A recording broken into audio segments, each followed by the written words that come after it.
The small diner on the corner of Broad Street and Magnolia Avenue wasn't much to look at, but for Mary, it was her second home. The flickering neon sign outside that read Marcy's Diner might have turned away passers-by, but inside, the smell of sizzling bacon and fresh coffee greeted anyone who entered. Mary had been working here for 7 years, and while the pay wasn't great, she took pride in treating every customer like family. Mary was known for her warm smile and her uncanny ability to sense when someone was having a rough day. She worked the morning shifts, often arriving before sunrise to prep for the breakfast rush. Her boss, Mr. John, ran the diner with a strict hand, constantly reminding the staff to stick to the basics and avoid wasting time on unnecessary niceties. To him, time was money, and every second Mary spent chatting with customers or offering extra napkins felt like a wasted opportunity. It was a Thursday morning, just after the breakfast rush had died down. Mary had barely finished refilling the coffee pots when a man walked in. He wasn't the diner's usual type of customer. No blue-collar uniform, no familiar face from the neighborhood. He was dressed in a sharp, albeit wrinkled, suit, his tie slightly askew. He looked out of place, but more than that, he looked lost. Mary watched him as he hesitated near the door, his eyes darting around the room before settling on a booth in the corner. He moved slowly, as if the weight of the world was on his shoulders. Something about his demeanor struck her. She grabbed a menu and approached his table. "Good morning, sir," she said warmly, placing the menu in front of him. "Can I get you started with some coffee?" The man glanced up at her, his face tired and drawn. "Just water, please," he said, his voice barely above a whisper. Mary nodded and returned a moment later with a glass of water. "You take your time," she said softly. "If you need anything, just let me know." As she walked back to the counter, she caught Mr. John glaring at her. "Mary," he said sharply, his voice low but firm. "We don't have time to cater to loiterers. If he's not ordering, he needs to leave." Her stomach tightened. She hated how Mr. John always seemed to judge people based on appearances. "He's just deciding," she said evenly, keeping her voice calm. "You've got tables to clean," Mr. John snapped. "Focus on paying customers." Mary turned away, biting her tongue. She hated confrontation, but something about the man's quiet demeanor made her feel like she couldn't ignore him. She knew what it was like to feel invisible, to have people look right through you. She wasn't about to do that to him. Over the next few minutes, she found small ways to offer kindness. She refilled his water, without being asked. When she saw him fidgeting with his tie, she brought him a napkin and said, "You look like you've had a rough morning. Let me know if I can get you something warm." The man gave her a faint smile, and for a moment, she thought she saw a glimmer of gratitude in his eyes. He eventually ordered a small breakfast, just toast and scrambled eggs, and ate in silence. Mary didn't pry, but she kept an eye on him, ready to help if he needed it. When he finished, he stood and reached into his pocket, but his hand came up empty. His face flushed with embarrassment as he muttered, I seem to have forgotten my wallet." Before Mr. John could notice, Mary stepped in. "It's okay," she said quickly. "I've got this one." The man's eyes widened. "I can't let you." "It's just eggs and toast," she said with a shrug, trying to make it sound casual. "Consider it a kindness." He stared at her for a long moment, as if searching for the right words. Finally, he said, "Thank you." "Truly?" Mary nodded and smiled, brushing it off like it was no big deal. But as the man left the diner, she felt Mr. John's eyes boring into her. She knew she was in trouble. "Mary," he said, his tone cold. "My office." "Now." Mary followed Mr. John into his cramped office at the back of the diner. The walls were lined with faded photographs and shelves crammed with old invoices.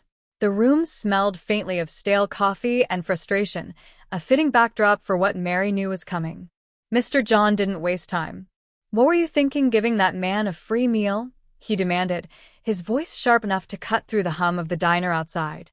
"You know we can't afford to hand out charity here." Mary stood her ground, folding her arms across her chest. "He looked like he needed help," she said evenly. "It wasn't a big deal." "Not a big deal?" Mr. John's face turned red. "Do you think this place runs on good intentions? You're here to work, not play savior." Her cheeks flushed with anger, but she kept her voice steady. I don't see how a plate of eggs and toast is going to bankrupt the diner. That's not the point, Mr. John snapped, slamming his hand down on the desk. You undermined me in front of a customer, and now you're arguing with me. This isn't your personal charity operation, Mary. If you can't follow the rules, maybe you don't belong here. The words hung in the air like a cloud of smoke, suffocating and inescapable. Mary stared at him, her heart pounding.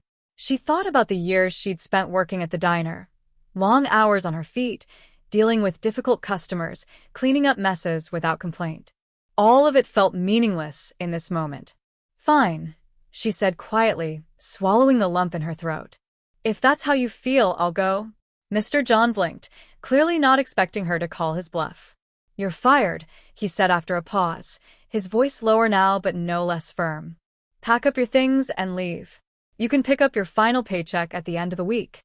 Mary nodded, refusing to let him see the tears welling up in her eyes. She turned and walked out of the office, her head held high. The other staff watched her in stunned silence as she grabbed her bag and coat. She didn't say goodbye. She didn't need to. As she stepped outside into the chilly morning air, the reality of what had just happened began to sink in. She'd lost her job over a simple act of kindness.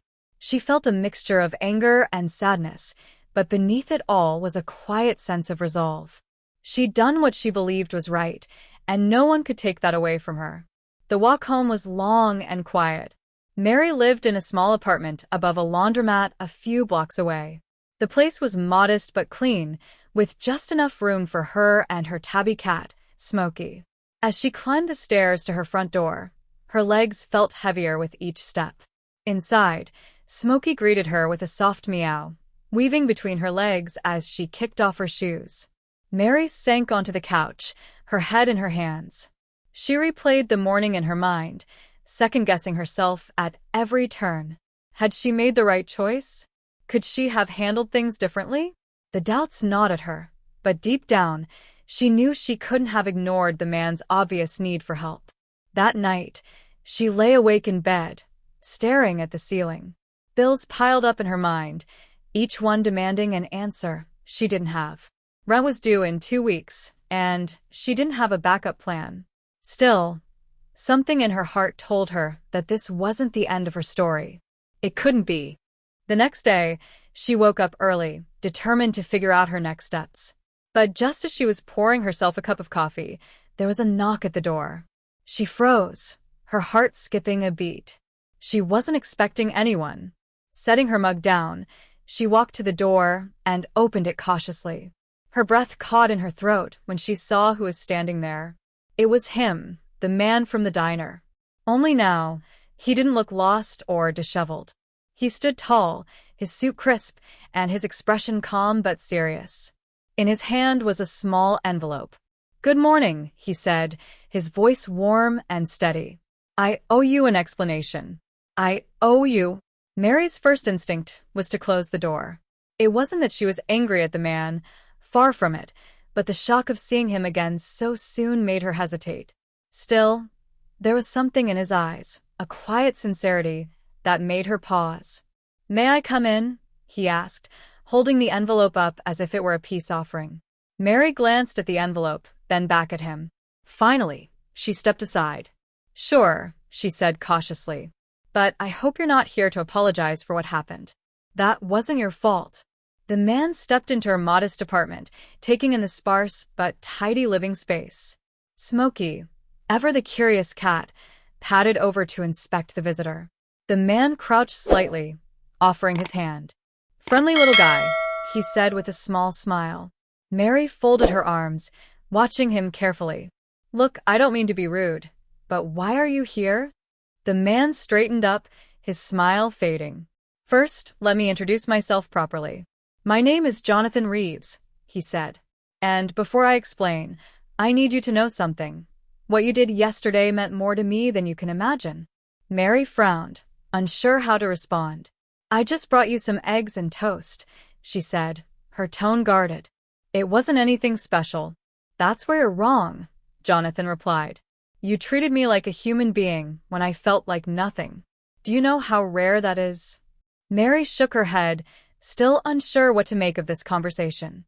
What are you talking about? Jonathan took a deep breath and looked her in the eye. Yesterday, I wasn't just some random guy walking into a diner.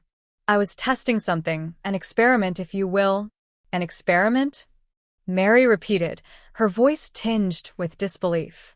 What kind of experiment? I'm a businessman, Jonathan explained.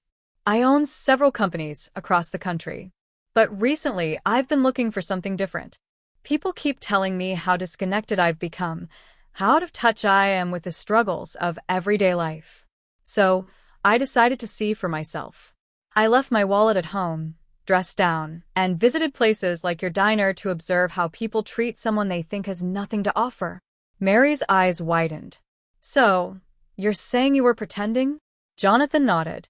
I wanted to find someone genuine, someone who would help without expecting anything in return. And you, Mary, you were that person? Her stomach churned with a mix of emotions. She didn't know whether to feel flattered or furious. So what? This was all just some kind of game to you? Not at all, Jonathan said quickly. It was never about tricking anyone.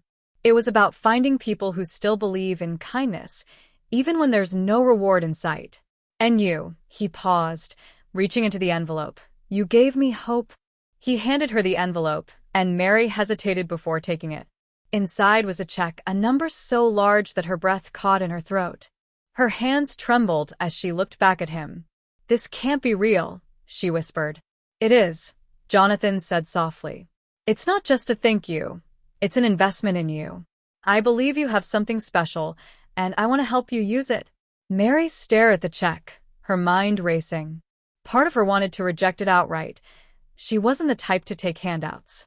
But another part of her, the part that had spent the previous night worrying about rent and bills, knew this was a lifeline she couldn't ignore. I don't know what to say, she finally admitted. Say yes, Jonathan replied.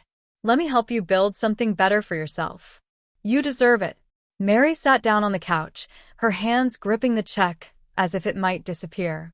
She couldn't stop staring at the number. It was more money than she'd ever imagined holding in her life.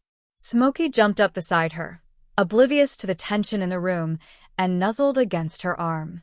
It was a small comfort in the whirlwind of emotions flooding her mind. Jonathan took a seat across from her, his expression calm but earnest. I know this is a lot to take in, he said gently, and I don't expect you to make any decisions right now. But I want you to know why I'm doing this. Mary raised her eyes to meet his, still struggling to process everything. Why me? She asked, her voice barely above a whisper. There are so many people out there who need help more than I do. Jonathan leaned forward, resting his elbows on his knees. Because you didn't see me as a problem to be solved, he said. You didn't look at me like I was beneath you. You just helped. No questions, no judgment, just kindness. That's rare, Mary, and it's something the world needs more of. His words hit her like a wave, washing over the doubts that had been building in her mind.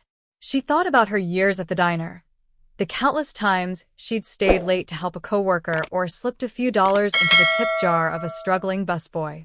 None of it had ever felt like a big deal to her. It was just who she was. But now, sitting across from Jonathan, she realized that her small acts of kindness had ripples she couldn't have foreseen. What is it you want me to do? She asked finally, her voice steadier now. Jonathan smiled, relieved that she was open to hearing him out. That's up to you, he said. This isn't a loan or a contract, it's a gift. But if you're willing, I'd like to help you figure out how to use it in a way that makes a difference. Mary blinked, caught off guard by his sincerity. You really mean that? I do, he said firmly. But I have one suggestion, something to think about. Have you ever thought about starting your own business? Her laugh was short and hollow. Me? A business? I don't even know where to start. That's where I come in, Jonathan replied. I have resources, connections, and experience. If you're willing to take the leap, I'll guide you every step of the way. Mary's mind raced with possibilities. She thought about the things she'd always dreamed of doing but had written off as impossible, a catering business, a community center, maybe even a program to help others get back on their feet. The ideas felt distant, almost unreachable, but for the first time, they didn't seem entirely out of the question. Still, a part of her hesitated. "I don't want to feel like I owe you," she said, her tone cautious. "You won't," Jonathan assured her. "The only thing I ask is that you stay true to who you are. Use this gift to help others the same way you helped me. That's all." Mary sat in silence for a long moment, her fingers tracing the edge of the check. She thought about the diner, about Mr. John's scorn, and the way he dismissed her compassion as weakness. The cafe flourished in ways Mary could have never anticipated. Word spread quickly, and soon, her small community cafe became a hub for stories of triumph and transformation. Customers brought friends, neighbors shared meals, and strangers found solace in the warm, welcoming space she had created. One day, a young woman hesitantly approached Mary at the counter. "I heard about your cafe from a friend," she said, clutching a notebook. I'm trying to start over. I lost my job, and I don't know where to begin." Mary smiled, remembering the fear and uncertainty she had felt not long ago. "You're in the right place," she said, motioning the woman to sit. "Let's figure this out together." This wasn't an isolated incident. Stories like these became a regular part of the cafe's identity. The job workshops were always full. Financial literacy classes brought in experts willing to teach pro bono, and local artists even began hosting painting nights and performances to support the mission. Jonathan remained a steady presence in Mary's life, stopping by the cafe often, not as an overseer, but as a friend. Each visit brought him a quiet pride, watching as Mary's vision continued to evolve. One day, as they sat at one of the cafe's corner tables, he said, "You know, I think you're inspiring me to be better, too." Mary raised an eyebrow, a playful smirk on her face. "You? The guy who helped make all of this possible?" Jonathan nodded, his expression thoughtful. "This place, your work, it's reminded me of what success should really mean. It's not about profits or power, it's about people. About creating something that lasts, something that matters." "Well," Mary said, leaning back with a satisfied smile, "welcome to the club." The two shared a laugh, their partnership having grown into something more profound, a shared belief in the power of compassion. As the years passed, the cafe's impact only deepened. Former customers returned as volunteers, helping others the way Mary had once helped them. The community cafe became more than a cornerstone. It became a symbol of what could happen when kindness and determination came together. Mary often reflected on the journey that had brought her here, from a waitress at a diner to the heart of a movement she never imagined leading. Each time she stepped into the cafe, greeted by the chatter of customers and the aroma of freshly baked goods, she felt an overwhelming sense of gratitude. Her story wasn't just about a chance encounter or an unexpected gift. It was about choosing to believe in herself, in the goodness of others, and in the ripple effect of small, meaningful acts of kindness. And every day, as she welcomed the next person walking through the door, she carried that belief forward, knowing that the best was yet to come.